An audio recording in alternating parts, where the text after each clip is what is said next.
The ego of the master.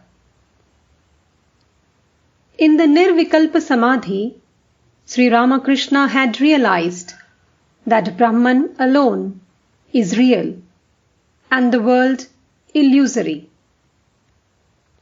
By keeping his mind 6 months on the plane of the non-dual Brahman, he had attained to the state of the Vijnani, the knower of truth, in a very special and rich sense, who sees Brahman not only in himself and in the transcendental absolute, but in everything of the world.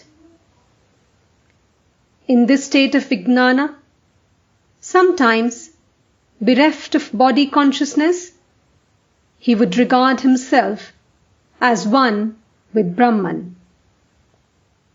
Sometimes, conscious of the dual world, he would regard himself as God's devotee, servant, or child. In order to enable the Master to work for the welfare of humanity, the Divine Mother had kept in him a trace of ego, which he described, according to his mood, as the ego of knowledge, the ego of devotion, the ego of a child, or the ego of a servant. In any case, this ego of the Master, consumed by the fire of knowledge of Brahman, was in appearance only, like a burnt string. He often referred to his ego as the ripe ego, in contrast with the ego of the bound soul, which he described as the unripe or green ego. The ego of the bound soul identifies itself with the body, relatives, possessions, and the world. But the ripe ego, illumined by divine knowledge, knows the body, relatives, possessions, and the world to be unreal, and establishes a relationship of love with God alone. Through this ripe ego, Sri Ramakrishna dealt with the world and his wife. One day, while stroking his feet, Sharada Devi asked the Master, "What do you think of me?" Quick came the answer, "The mother, who is worshipped in the temple, is the mother who has given birth to my body and is now living in the Nahabad. And it is she again who is stroking my feet at this moment.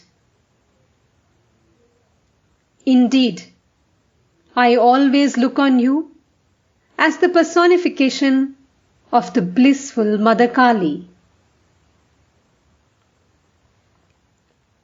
Sharada Devi, in the company of her husband, had rare spiritual experiences.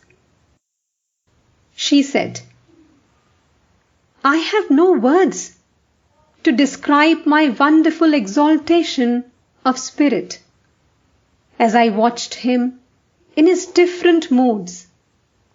Under the influence of divine emotion, he would sometimes talk on abstruse subjects, sometimes laugh, sometimes weep, and sometimes become perfectly motionless in samadhi. This would continue throughout the night. There was such an extraordinary divine presence in him that now and then I would shake with fear and wonder how the night would pass. Months went by in this way. Then one day he discovered that I had to keep awake the whole night, lest during my sleep he should go into samadhi, for it might happen at any moment. And so he asked me to sleep in the Nahabat.